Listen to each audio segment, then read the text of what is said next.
किसके साथ बैठे हो, ये बहुत महत्वपूर्ण है। ऐसे समझो, अगर कोई आदमी प्रधानमंत्री के साथ बैठे तो क्या कोई छोटे मोटे मंत्री उसका बाल बांका कर सकते हैं? बोलिए हाँ जी या ना जी, कर सकते हैं? कोई आदमी प्रधानमंत्री के साथ बैठे तो किसी भी छोटे मोटे मंत्री की क्षमता नहीं है कि वो उस आदमी का बाल बांका कर ले। उसी प्रकार अगर तुम हनुमान जी की चरण में बैठ जाओगे तो संकटों का मजाल नहीं है कि संकट तुम्हारा बाल बांका कर पाओगे। क्यों? इनका नाम ही है बाल समय रवि भक्ष लियो तब तीनों लोक भयो अंधियारो। बाल समय रवि भक्ष लियो तब तीनों लोक, बाल समय रवि भक्ष लियो तब तीनों लोक भयो अंधियारो। ताही सो त्रास भयो जग को यह संकट काहू सो जाते न टारो। संकट काहू सो जाते न टारो, संकट काहू सो जाते न टारो। देवन आन करी बिनती तब,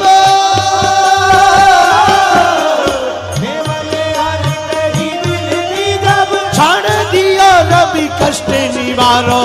को नहीं जानत है जग में कभी संकट मोचन नाम तिहारो।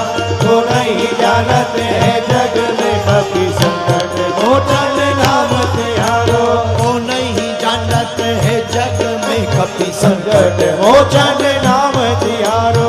को नहीं जानत है जग में कभी संकट मोचन नाम तिहारो।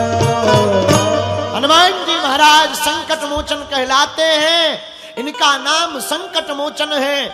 मेरे पागलो, जो इनकी शरण में आता है उसके संकट कट जाते, मिट जाते हैं। इसका प्रमाण भी हनुमान चालीसा में गोस्वामी तुलसीदास जी ने लिख दिया। संकट ते हनुमान छुड़ावे, संकट ते हनुमान छुड़ावे। मन क्रम वचन ध्यान जो लावे। मन क्रम वचन ध्यान जो लावे। श्री राम जय राम, श्री राम जय राम, जय जय राम। श्री राम जय राम, जय जय राम। श्री राम जय राम, जय जय राम। सब सुख लहें तुम्हारी शरणा। तो शरण का मतलब क्या है? जाना, उनके चरित्र को जीवन में उतार कर उनके चरणों में अपना स्थान बनाना। अच्छा, शरणागति का एक मतलब और सरेंडर हो जाना। अंग्रेजी में कहें सरेंडर हो जाओ। सरेंडर का मतलब मेरी गाड़ी तेरे हवाले, तू जाने तेरा काम जाने। सरेंडर का मतलब तुम उनके हो जाओ, वो जैसे चलावे वैसे चलो। तुम ही मेरी नैया कि भैया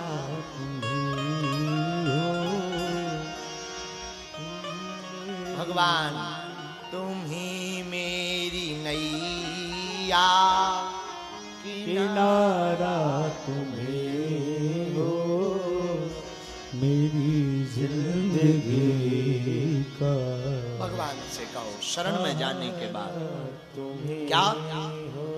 तुम ही मेरी नैया किनारा तुम ही हो, मेरी जिंदगी का सहारा तुम ही हो। तुम ही मेरी नैया गाइए। किनारा तुम्हें हो मेरी जिंदगी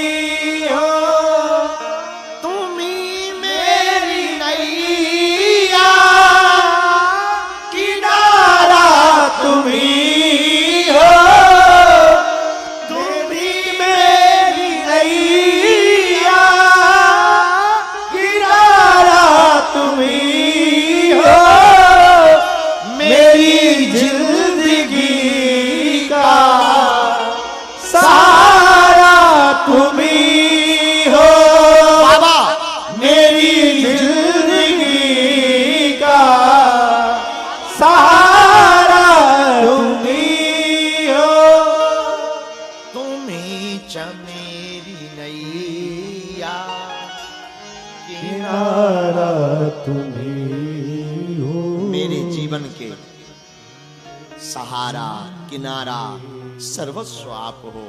हमारी जिंदगी का भाग्य आप हो, सौभाग्य आप हो, संपत्ति भी आप हो, यहां तक कि विपत्ति भी आप हो। जब ये भाव तुम्हारे हृदय में दृढ़ हो जाए तब तुम इस चौपाई को समझना अपने जीवन में उतार चुके हो। भक्तमाल में एक चरित्र आता है धन्ना भगत का। धन्ना भगत अपने घर पे रहता है। एक बार एक महात्मा आ गए। महात्मा के पास काले काले शालिग्राम जी देखे तो महात्मा के चरण पकड़ लिए। महाराज ये कौन है? छोटा सा बच्चे थे। महात्मा ने कहा अरे ये शालिग्राम जी हैं, भगवान हैं, इनको दूध दही खवाया जाता है तब ये कृपा करते हैं, बड़े प्यारे हैं। महाराज अब तो हम भी सेवा करेंगे, हमको शालिग्राम जी दे दो। महात्मा को बड़ा संकोच हो गया। क्यों? अरे ये हमारे उपासक देवता हैं, सदा इनके साथ में रहे, अब हम कैसे दे देवे? महात्मा ने बच्चे को रमाने के लिए, समझाने के लिए, बच्चा है अगर शालिग्राम जी दे भी दे तो ये पूजा नहीं कर पाएगा, क्या पता कहां फेंक दे। बच्चों की ललक है, एक दो दिन जरूर रहती है, बाद में पे पता लगे कहीं ये फेंक दे, भगवान का अनादर हो जाएगा। तो महात्मा भागे भागे बाहर गए और एक पत्थर ढूंढ लाए, उस पत्थर को दे दिया। बेटा यही भगवान जी है। अच्छा महात्मा जी पूजा क्या करनी है? तुम भोजन करना तो पहले इनको खिलाना, तुम नहाना, नहाने के बाद सबसे पहले ठाकुर जी को स्नान करवाना, फिर इन्हें भोजन करवाना, तिलक चंदन लगाना, चावल चढ़ाना, पुष्प चढ़ाना, बढ़िया इत्र लगाना। धन्ना के मन में ये बात भर गई। महात्मा तो चले गए। धन्ना ने, उस धन्ना भगत ने, छोटे से बच्चे ने ठाकुर जी की सेवा प्रारंभ कर दी। दूसरे दिन नहाया, भगवान को भी नहलवाया, उस पत्थर की बटैया को। भोजन माँ ने जो बनाया था थाली लगा के ले आया, कोने में ले जाके बैठ गया, लो खा लो, प्रसाद पालो। अब पत्थर की बटैया क्या खाक खाएगी? 1 घंटा हो गया, कुछ हुआ ही डूबा ना होवे, न रोटी टूटे न चावल फूटे। धन्ना बड़ा परेशान। 2 घंटे हो गए, 3 घंटे हो गए, बार बार मनाता रहा, क्या बात है, भोजन में कोई कमी है क्या? हमारे गुरुजी तो कह रहे थे कि आपको रोज पवाना, भूखे रह जाओगे तो तुम कहीं गुरुजी से शिकायत मत कर देना, कृपा करके बताओ तो क्या बात है? आप प्रसाद क्यों नहीं पा रहे? आप भोजन क्यों नहीं कर रहे? आप भोजन को आरोग्य क्यों नहीं रहे? और सुनो ठाकुर जी, शालिग्राम नाम है ना तुम्हारा, सुनो, अगर तुम भोजन नहीं करोगे तो मैं धन्ना भगत भी वचन लेता हूं, जब तक तुम नहीं खाओगे मैं भी नहीं खाऊंगा। आंखों से आंसू बहाने लगा, बैठ गया। 5 घंटा हो गए, पूरा दिन हो गया, कोई हुआ डुआ नहीं, रोटी ज्यों की त्यों रखी। अब तो ये शिथिल होने लगा, भूख के मारे बेहोश होने लगा, प्यास के मारे गला सूखने लगा, कंठ सूखने लगा, होंठ सूखने लगे, आंखों से झरझर आंसू बहने लगे, बार बार गिर जावे और फिर उठे, फिर हाथ जोड़कर कहे पालो ठाकुर जी, ओ शालिग्राम भगवान पालो। भगवान कुछ ना बोले। अंततो गत्वा, जब इसका शरीर कांपने लगा, आंखें बंद होने लगी, भगवान ने सोचा कहीं ये मर ना जावे, तुरंत शालिग्राम की बटैया से ही ठाकुर जी प्रकट हो गए। और प्रकट होकर के ठाकुर जी ने पहले प्रसाद पाया, फिर अपने ही हाथ से धन्ना भगत को पवाया। अब बढ़िया रहा। हाथ जोड़ के बोला इतनी देर में क्यों आए? भगवान बोले कुछ मत पूछो, बिजी थे, व्यस्त थे। अच्छा कल समय पे आ जाना। भगवान बोले मतलब रोज आना पड़ेगा? बोले तो कौन खाएगा? रोज आने का मतलब क्या है? प्रसाद तो रोज लगाया जाता है ना, भूखे नहीं रह जाओगे, कमजोर पड़ जाओगे, ये गाल तुम्हारे जो भरे हुए हैं ना चिपक जाएंगे। अच्छा अब भगवान रोज आने लगे। एक दिन भगवान ही बोले धन्ना भगत से, भैया जिसका खाना चाहिए उसका कुछ काम भी तो करना चाहिए। धन्ना भगत बोला महाराज क्या करोगे तुम? भगवान बोले एक काम करो, तुम काम क्या करते हो? धन्ना भगत बोला महाराज हम तो गायें चराते हैं। ठाकुर जी बोले एक काम करो, तुम घर पे रहा करो, हम तुम्हारी गायें चराया करें। और ठाकुर जी गायें चराने जाने लगे। ऐसी लीला कई सालों तक चली। भक्तमाल की ये सत्य कथा है। मेरे प्रिय जनों, अगर तुम्हारा भाव प्रबल होगा तो पत्थर में भी परमात्मा प्रकट हो जाएगा। अगर तुम्हारा भाव दृढ़ होगा तो पत्थर में भी भगवान प्रकट हो जाएगा। लेकिन बात भाव की है, बात स्थान की है। ये बहुत महत्वपूर्ण है। तुम किसकी शरण में हो, तुम किसके साथ हो। भक्त के साथ रहोगे तो तुम्हारा हृदय भी भक्त बन जाएगा, तुम्हारा मन भी भक्त बन जाएगा। इसलिए तुलसीदास जी ने कहा, सब सुख लहे तुम्हारी शरणा, तुम रक्षक